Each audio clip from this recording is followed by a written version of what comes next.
Alright, so here is part 3.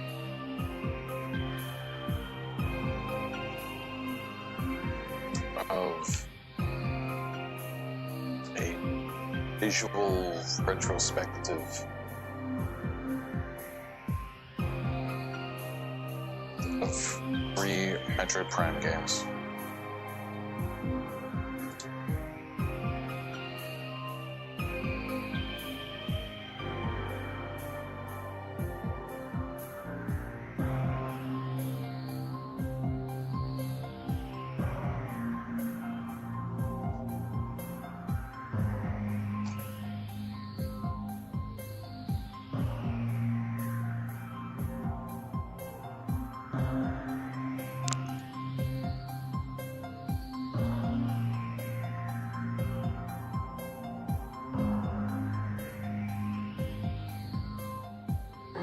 Okay, for Metroid Prime 3 Corruption, we wanted to create environments that felt technical, fantastical, and frightening. As the player was flying to several different planets in the game, we had more freedom to push a variety of styles across the game. During Metroid Prime 3's development, strong culture of keeping sketchbooks and developing ideas in 2D, either on paper or digitally, continued in the art team. Any of us would get together at a coffee shop in the evenings to brainstorm visuals for the game. The art director would work out themes for different zones, starting with a very simple high concept, then flesh out ideas with ink sketches on vellum paper at the drawing table in his office. Just make everything circles that are connected to other circles. It's his direction at the beginning of work on Elysia, for example. Everything felt cohesive in the end, no matter how the individual artist interpreted that overarching direction. The art team sought out diverse sources of ideas for different zones to give more plausibility to the layouts of the Galactic Federation ships. Some of the team toured a World War II era destroyer escort. Based on the visit, we added things like emergency shutters to reinforce the impact of the space pirate attack and create some dramatic moments. We also took a VIP tour of Space Center Houston specifically for ideas to make the ship's bridge evoke the mission control room at NASA as opposed to the bridge of Star Trek's Enterprise. We looked at a lot of electron microscope photography for the planet Phase, the birthplace of Phazon. We leaned into the bizarre, otherworldly shapes and textures we saw on the surface of a fly, bodily cells or various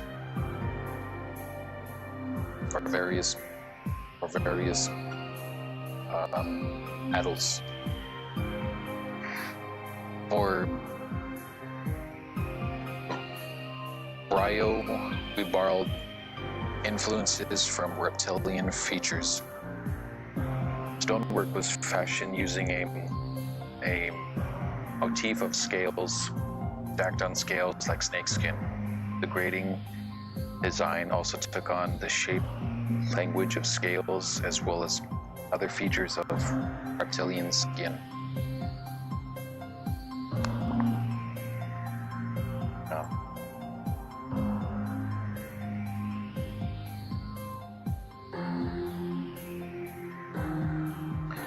When planning the layouts of each planet, the design team would reference the concept art for ideas.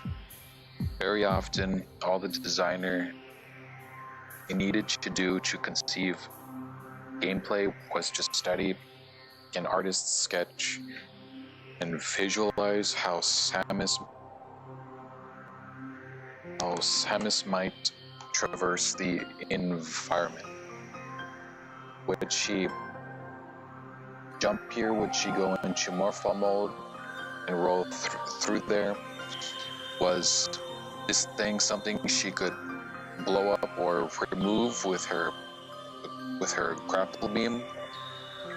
What would she find if she decided to investigate behind that pillar? The concept artists understood how intricacy, mystery, and motivation could be conveyed in a visually compelling way.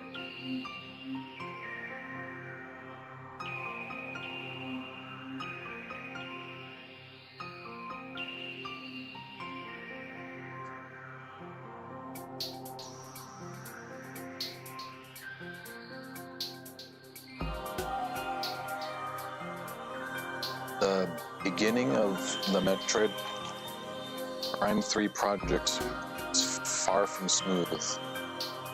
Before development began, the president of Retro Studios made a suggestion. How about creating a game for a different IP next? Maybe Donkey Kong? This was likely an effort to boost the morale of the team, who were showing signs of exhaustion after having to work on 2 consecutive games within the same IP under tight schedules and without much of a break. However, this idea did not come to fruition at that point of time. This was primarily because a new installment in the Metroid Prime series as a shooting style game that was highly compatible with the Wii system was deemed essential for Nintendo at the time. Ultimately, after aligning with Retro, we proposed the idea of using Samus's ship as a mobile save station, enabling players to choose their own save points, and asked for a new feature based on this outline.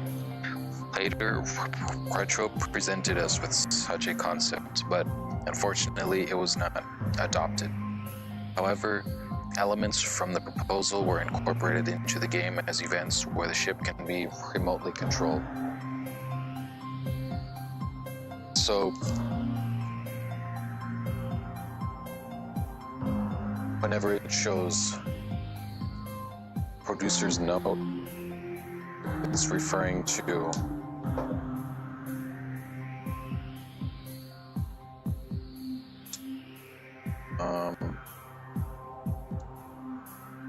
Kensuke Tanabe. They're his writings.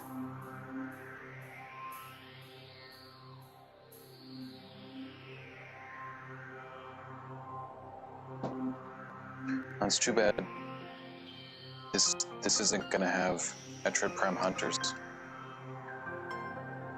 Let's see. This looks like Smash Bros. Right here, and on the N64. It looks a lot like the strategy guide artwork. During the Retro concept presentation, another idea was put forward. At that stage, it was little more than a flash of inspiration with no concrete system or details worked out. Essentially just a line. Samus transforming into Dark Samus. Even so, this had such a strong impact that Nintendo concluded the presentation by asking Retro to refine the concept and develop a game system around it. However, the next pitch from Retro was entirely different. It included themes such as bounty hunting and a reward system for acquiring items with a mission-based structure aimed at shortening the overall game completion time. We learned that Retro's internal discussions had been focused on addressing the lackluster sales of Metroid Prime 2. They appeared to be exploring ways to broaden the game's appeal and attract more casual gamers. However, those proposals were based on existing mechanics already used in other games, and thus we pointed out that they could not serve as the foundation for Metroid Prime 3. As a result, they were not adopted. Subsequently, we at Nintendo also began working on a new main system ourselves, using the Dark Samus transformation outline as a starting point for our ideas.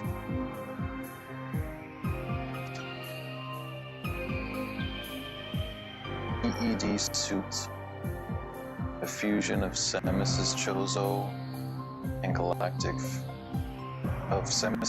Chozo suit and Galactic Federation technology. Cool. Yours. Let's show you. Here.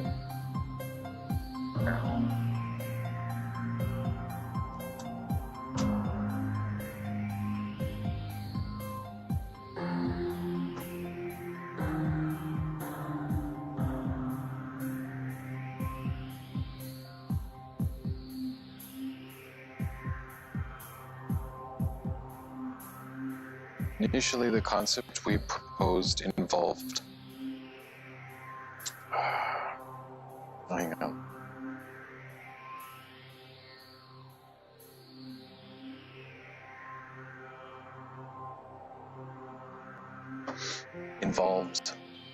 Samus consuming a capsule containing a chemical which would immediately enhance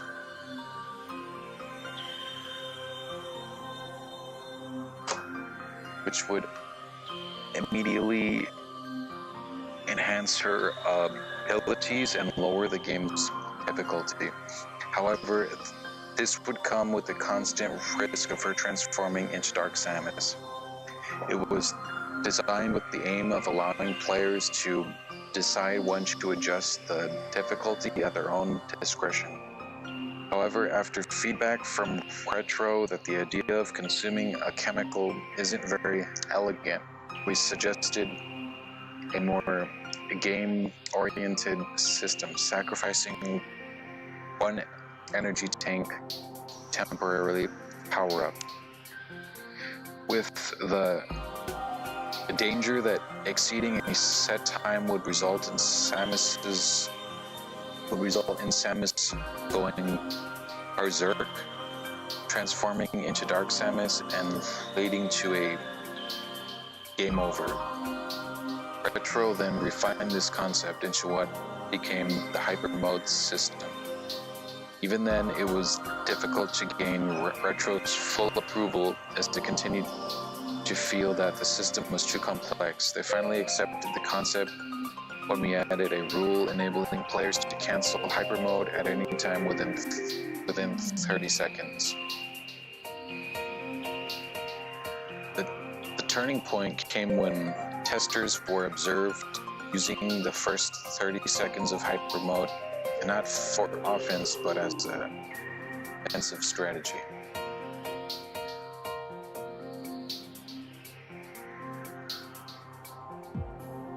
I never got to play this one, so I don't really know anything about it, but I did stream it a good amount, so I'm not totally unfamiliar. Morph ball concepts, look at that.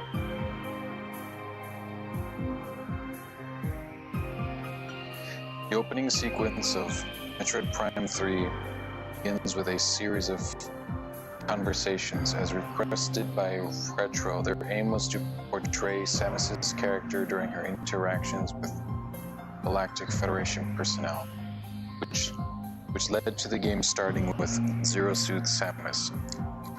Additionally, an event was introduced where players input an access code using Samus's finger while docking on the Galactic Federation ship, taking advantage of the Wii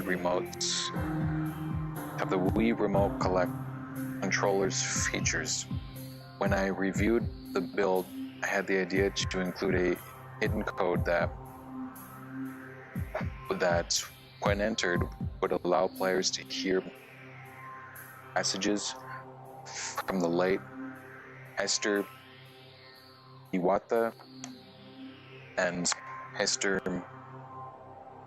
Miyamoto. I still remember the day we recorded those passages in the underground studio at Nintendo's headquarters.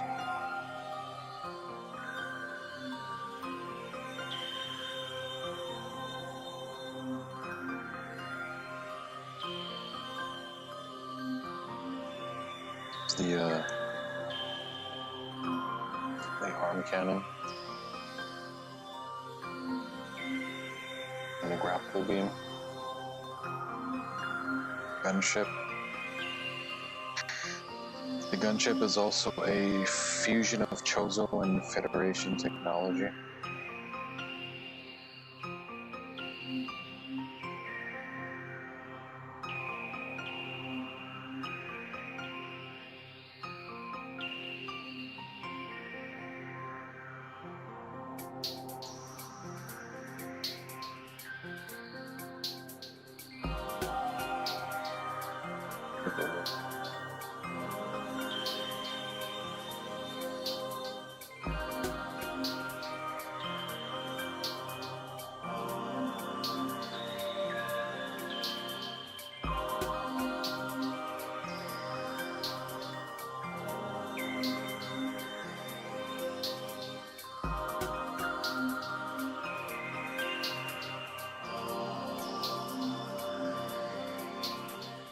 Wow.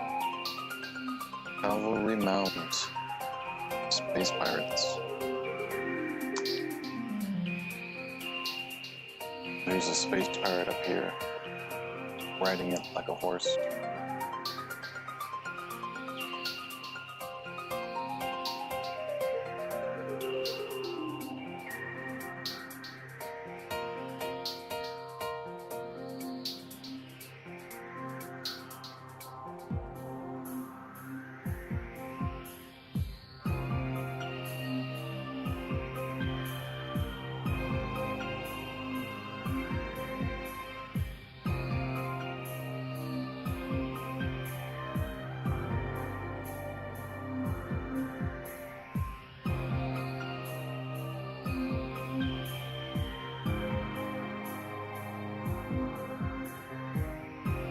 That's cool.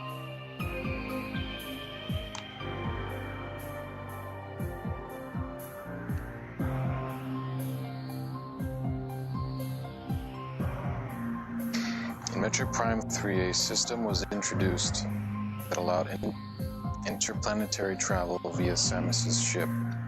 As a result, each planet was given its own unique history and cultural background, which had a significant influence on the art design as well. On the planet Brio, the scenario was that science had declined, the world had reverted to a primitive state, and an environment with many ruins was created, along with fierce creatures like the Reptilicus. Skytown, floating in the orbital space of the planet Elysia. The setting involved mechanical life forms called Elysians inhabiting the area. This inspired a steampunk-style environment design and mechanical enemy characters known as Steam bots. If I remember correctly, there was a point I specifically requested where Samus could use her Morph Ball to ram into a line of these enemies, knocking them down like bowling pins.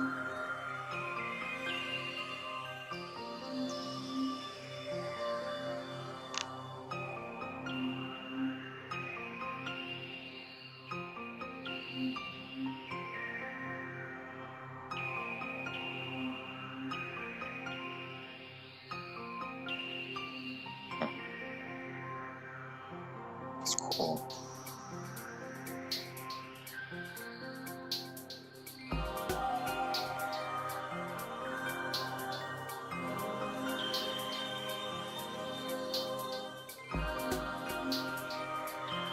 Omega Ridley.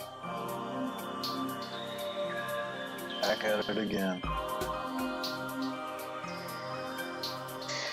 You fight Omega Ridley both toward the beginning and toward the end of the game. The first confrontation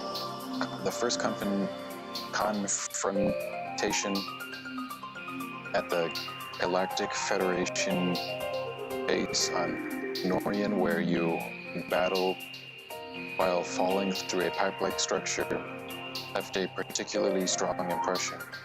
When the director at Retro first explained the idea of fighting while held in Omega Ridley's grasp, I was skeptical about whether it would actually be engaging. However, he said, "Just trust me on this." And when I played the prototype, I finally understood its appeal. I believe he had a clear vision of the final result right from the start.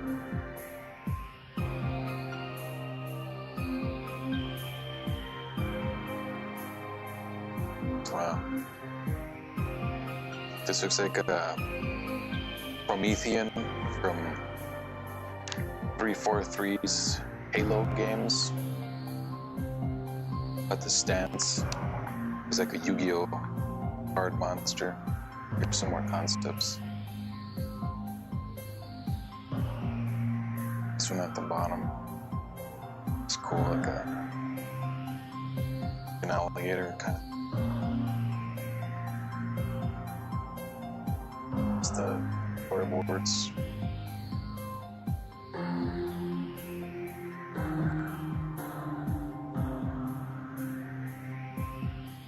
Oh, these are cool concepts. Look at that.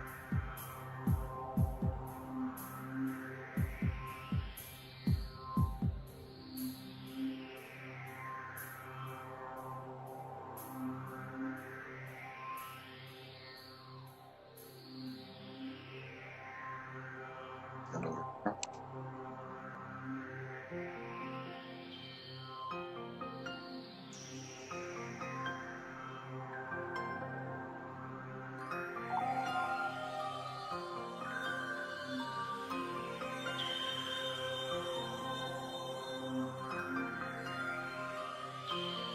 Bounty hunters.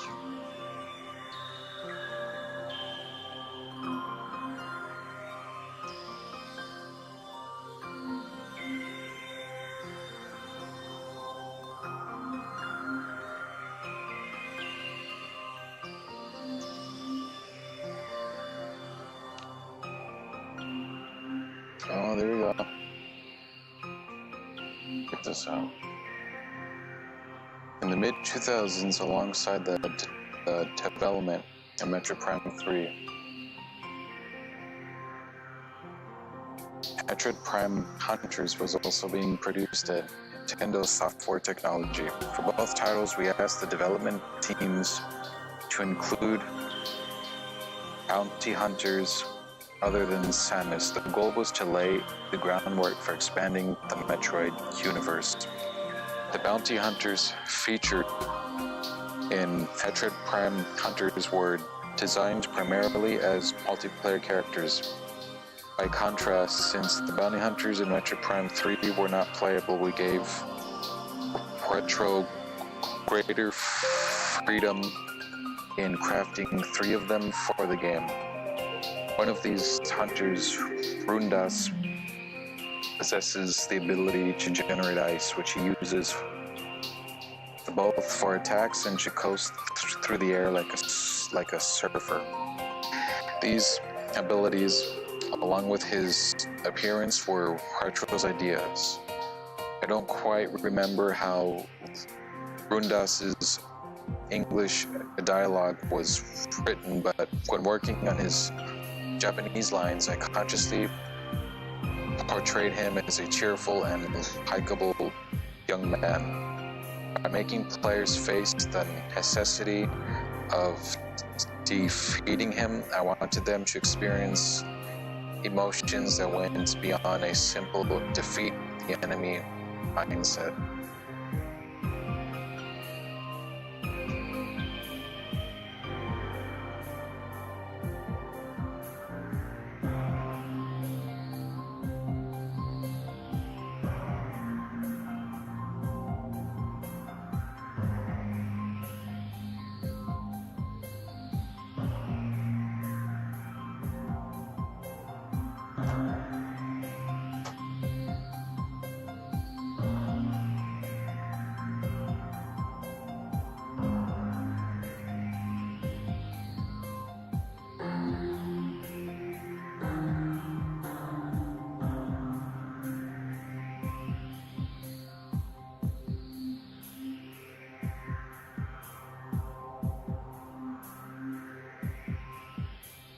Whoa, this guy looks cool. Only 6% of subjects' birth body remains. The rest is state-of-the-art cyberware.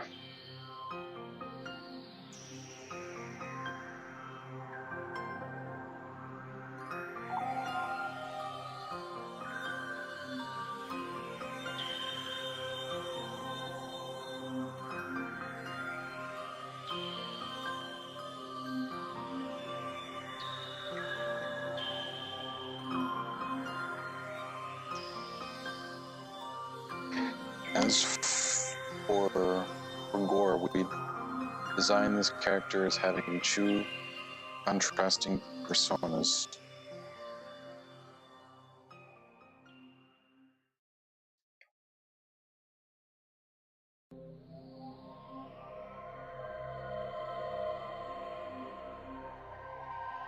In normal situations, he is calm and logical, engaging in rational conversations.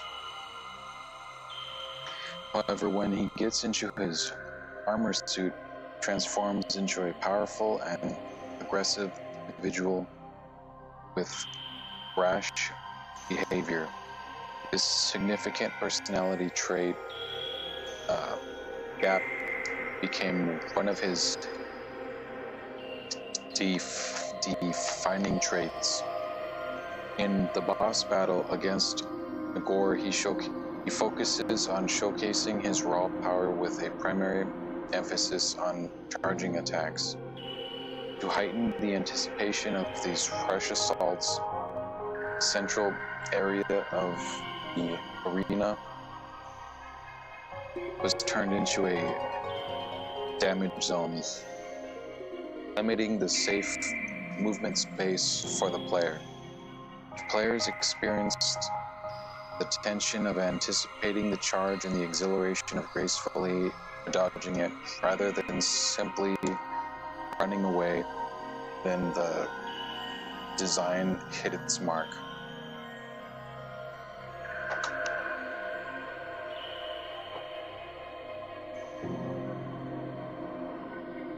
Andrada.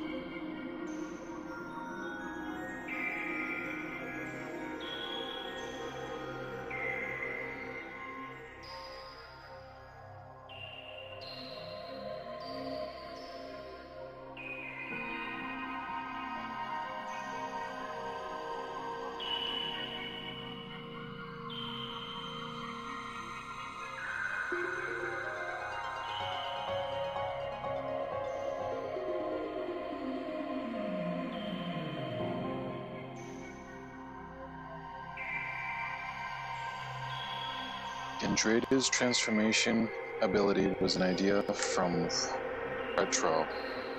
It not only made her an incredibly memorable character, but also allowed for the reuse of other enemy designs during her battle. Additionally, gave players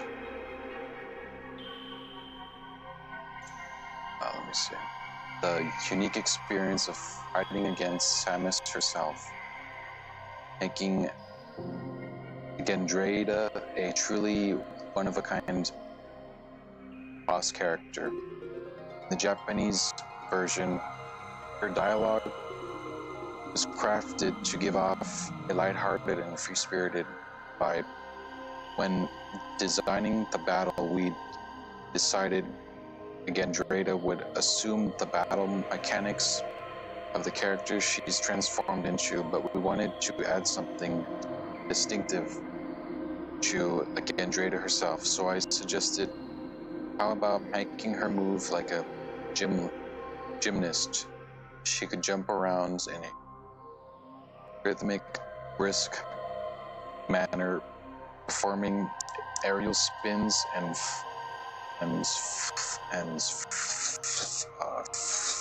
flips as if she were in a floor routine. Based on this concept, Retro created Gendrada's overall motion. However, the face clinging attack wasn't something we had discussed.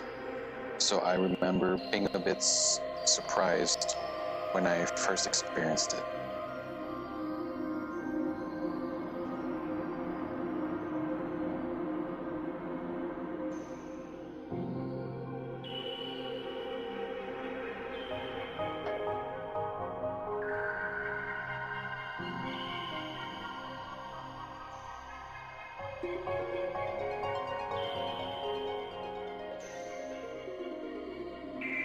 Bioforms and entities.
This is a pretty cool image right here.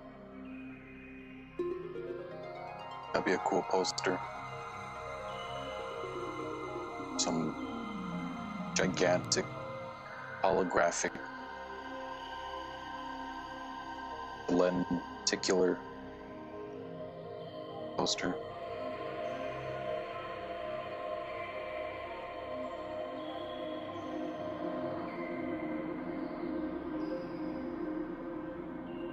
Phase-on enhancement device.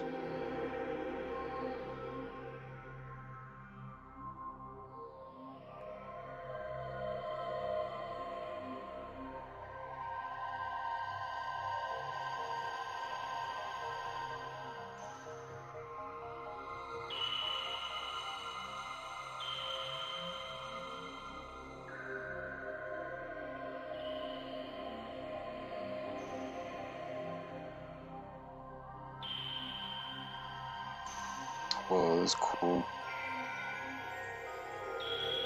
And a spaceship. That's nice.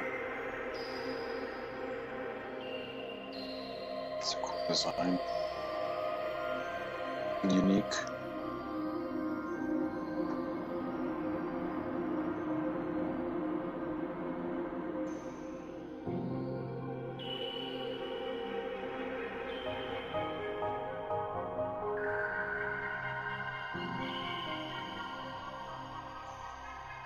I like how you can potentially see the architecture from space. There's so much. There's such large cities.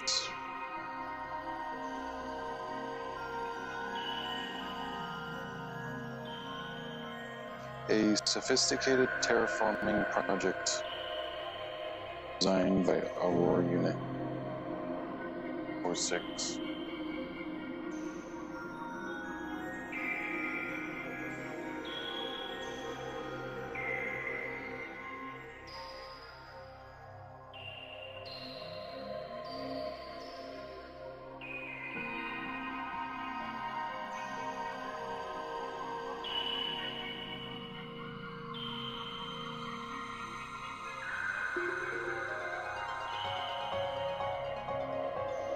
Oh, cool. It's like the planet from Chronicles of Riddick.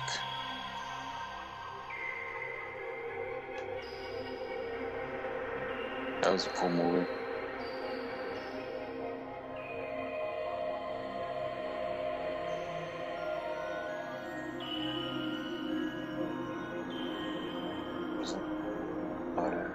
Cool image.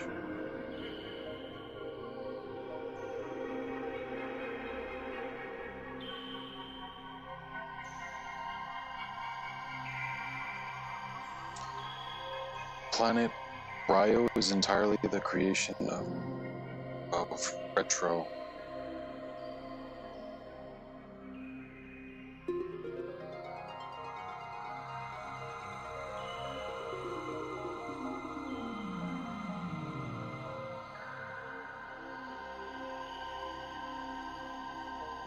Samus swimming in the this little river.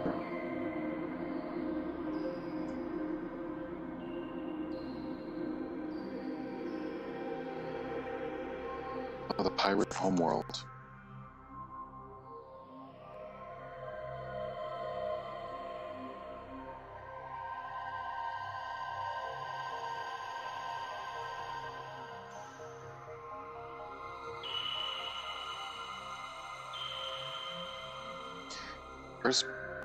The origins of Phazon.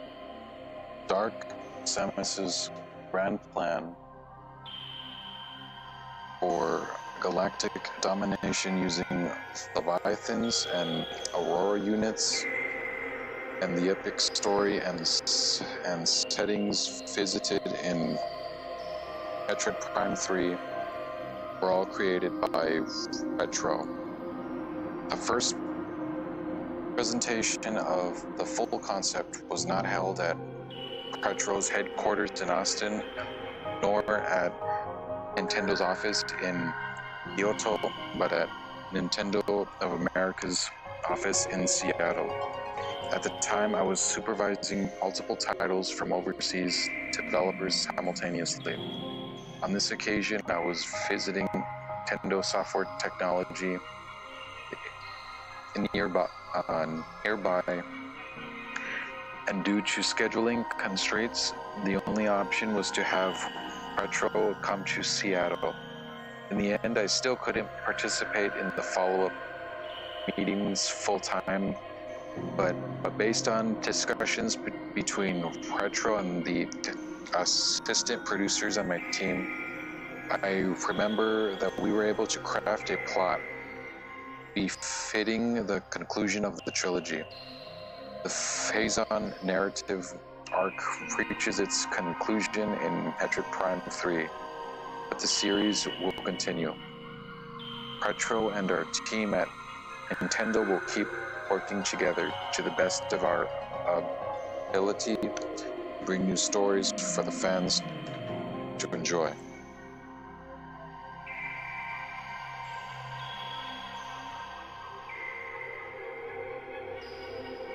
Wow, this looks cool.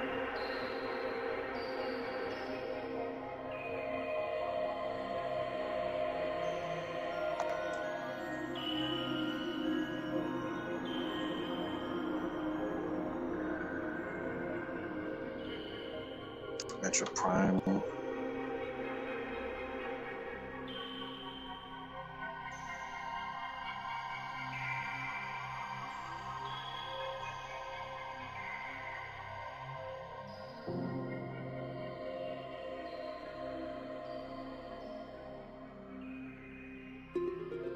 Oh, I remember the ice storm. Yeah. That was like almost a week in Texas. We lost power.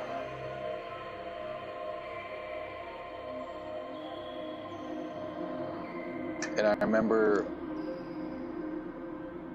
I turned on Zelda Breath of the Wild, and I went to a campfire within the game, and I had the Switch on handheld mode at the campfire within Zelda. So this is all in focus, so you'll have to go back and reread that.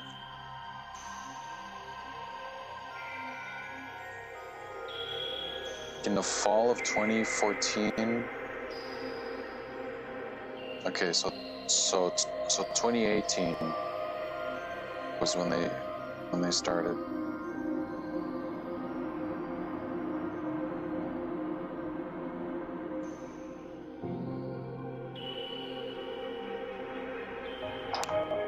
Damn.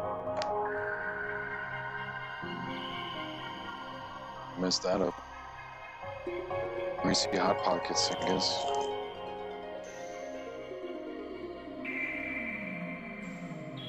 Oh, Space Pirate Data, okay.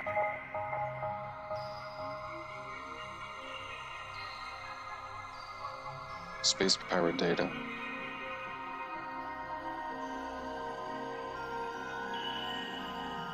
Oh, so here they might have the Stone Toads. Let's see. Hive Mecha. I think this was one of the hardest parts of the game, playing with the motion controls.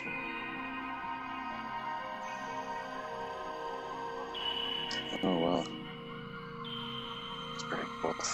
TARDIS.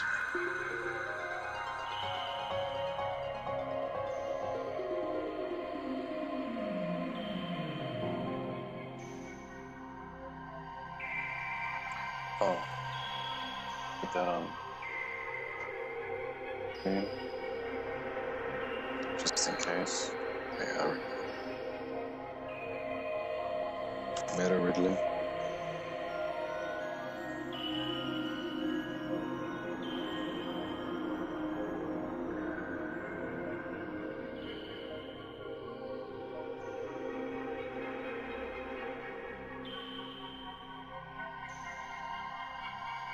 When the project first started, Retro proposed an idea regarding cutscenes. We create entirely new ones. The prototype cutscene they presented was undeniably impressive with a high level of quality. However, it came to the decision to closely observe the cutscenes from the GameCube version and replicate them essentially as they were. The reason for this choice was that the cutscenes were not created solely for dramatic effect. They also played a role in conveying gameplay relevant information to the player. Each scene was carefully crafted with this purpose in mind. Retro demonstrated exceptional professionalism and fully adhered to this direction. Yeah, that's a good point. Because if they created something new, it could potentially be worse or something, and then all these problems would start, and that's what they keep doing with the Halo remasters. They don't stick to it, and you can tell it's completely different developers.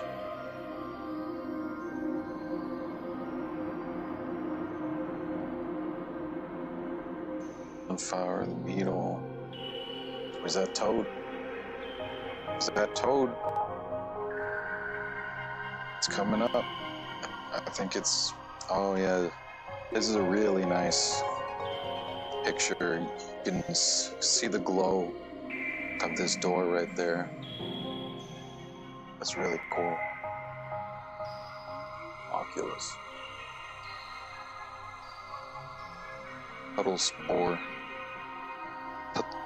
The lava in the remaster was extremely good. I used to just sit there and keep it on in the background.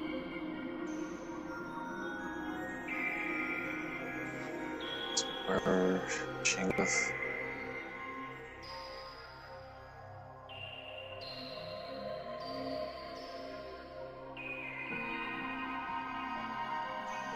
Damn, I think they're gonna skip over the stone toads again. Dirty pirate.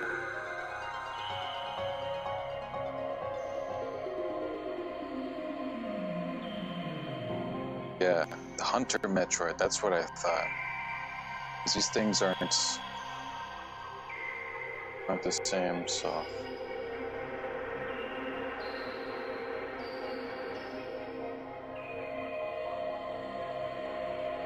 I could have sworn they had different names.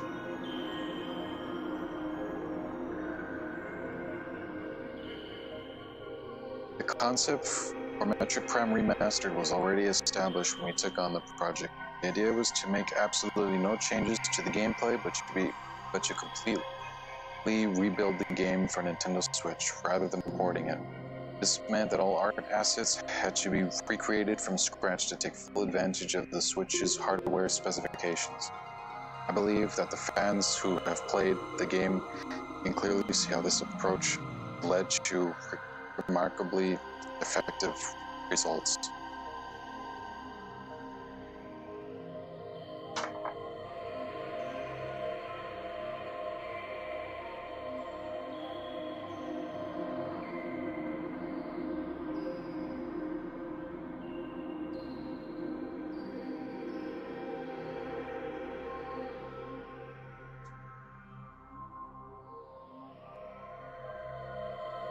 Zone binding. On this book, it looks like it's got zone soon binding. SEWN. You can kind of see the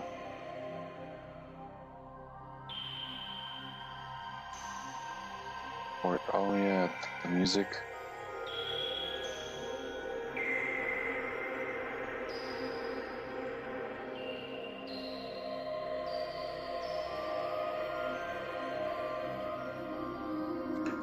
Tree Hall.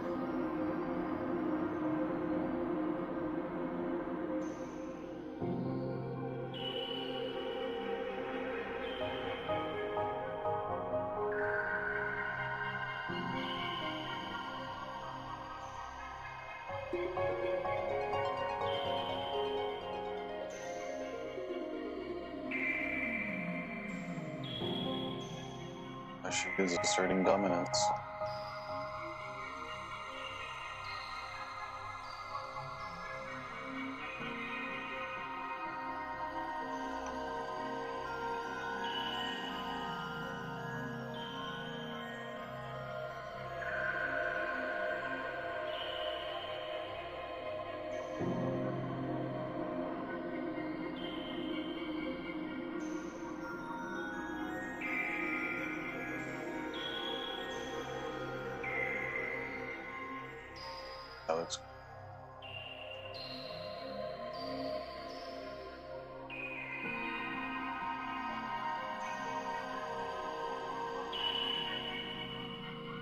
balancing the plane of distance.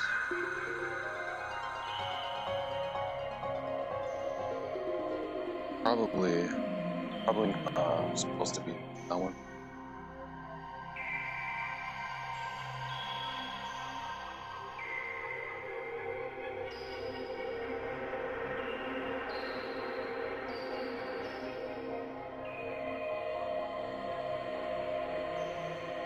Mining tunnel.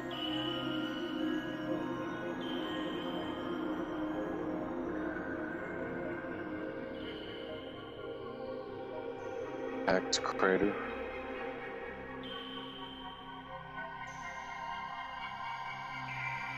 Metroid Prime Remastered was released in 2023, approximately 20 years after the original Metroid Prime. Not only did the graphical enhancements showcase 20 years of hardware evolution, but the game itself also proved that it remains timeless and after 2 decades. Through this wonderful art book, we hope that you look back on the history of the Metroid Prime series and look forward to the new chapter which Nintendo and Retro are creating together. Yeah, here's the old one and the modern cutscene.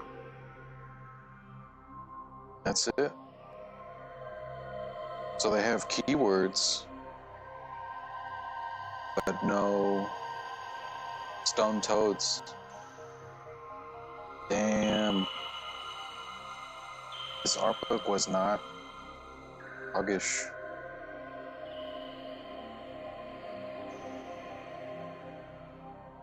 Alright, before I end this, I'm gonna see if I can show you a stone toad.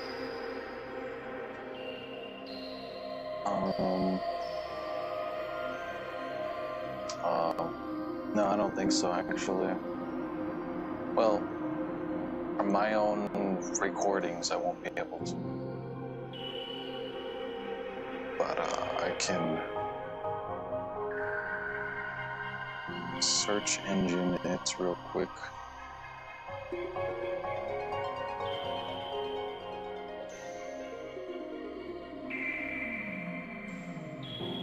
And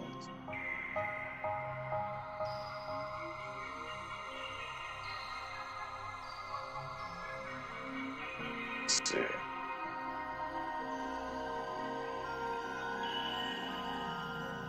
It looks really cool too. I'm surprised they didn't show it.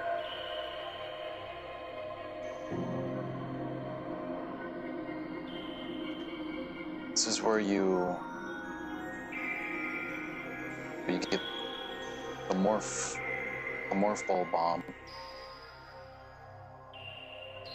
and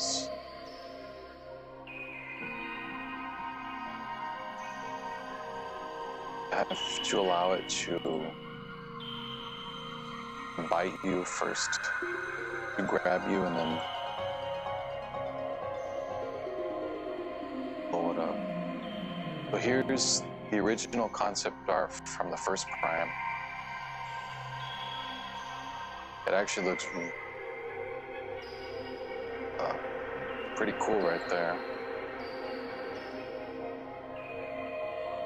And then, so that was the GameCube.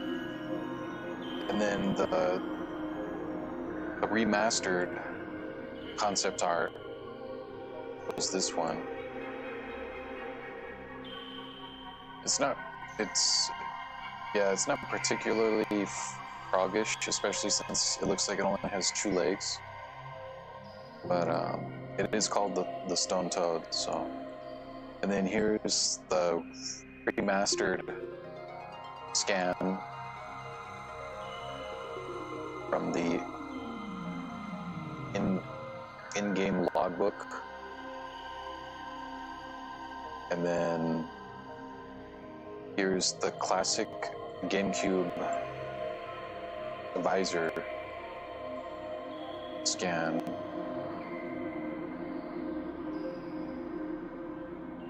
And when you actually play the game,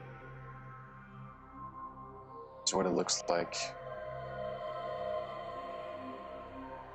The classic GameCube version.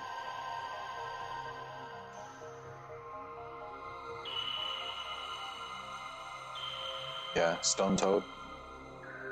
And that's gonna be it for the visual retrospective.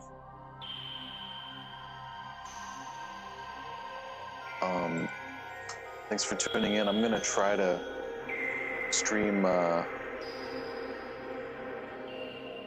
3, or no, Metroid Prime 4 Beyond.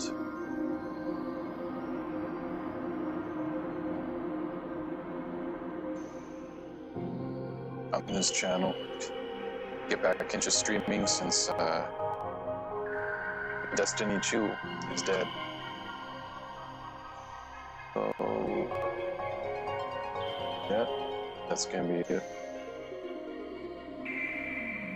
Gonna get audio set up.